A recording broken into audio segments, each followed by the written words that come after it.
Alright guys, so nandito kami ngayon sa ayan, dito. Saan ba to? Sa Quiapo.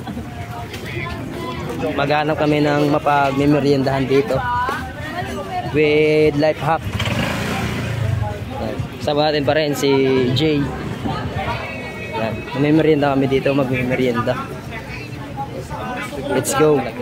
Nakakagutom na kasi. Yan, so dito kami ngayon guys. Lugaw lang. Para tigisan kita.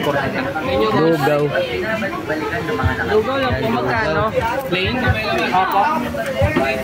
Lugaw. Kay Kuya Idiwaw. Shoutout kay Kuya na nagbabate. At kay Lula na kumakain. So pwede ko kayo mamili kung anong pwede yung itapping sa lugaw nyo. You know? Baboy. Kaya maraming kumakain dito kay Kuya Lugaw. Yung isa po, lugaw ito po. Yan, nalagyan na ni Kuya. Lugaw.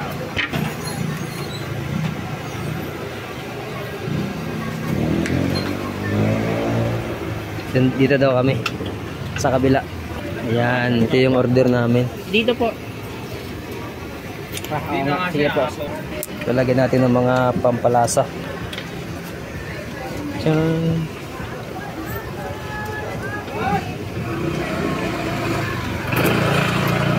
Okay lang naman ka naman sa takot eh. Mas masarap talaga pag kumakain sa mga kanto-kanto lang. Ano ito? Nasa magdala ko naman pa kayo dito kasi mamaya may pantay namin. Ito siya. Ano na? Pampalasa. Sige, bahala na kayo anong gusto nyo ilagay sa lugaw nyo. So ayun, honest review. Ito kay sa lugaw ni Kuya. Lugaw. Bago kayo dyan guys. Masarap. Sarap yung lugaw dito. Kain ka naman. Balo yung lugaw 20. Tapos pag gusto nyo ng mga toppings na ganyan, no? 30.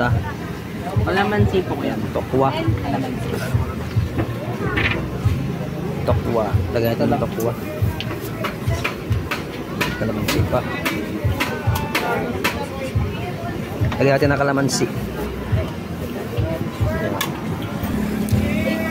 Masarap na siya pag tinumbay niya yung tokwa with lugaw. Yan. Takam na takam mo. Sarap. So ayun, mahirap kumain kapag babad-subo mo, kumakati yung ilong mo. Iwan ko kung anong meron. Kumakati yung ilong natin.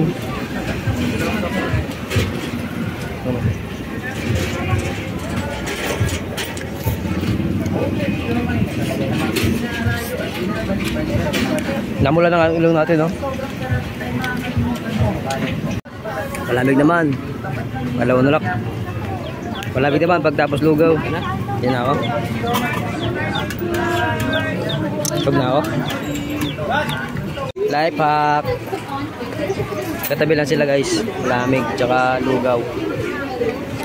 Para makatipid yan. Isang baso lang.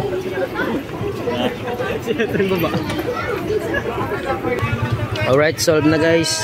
Pauwi na kami.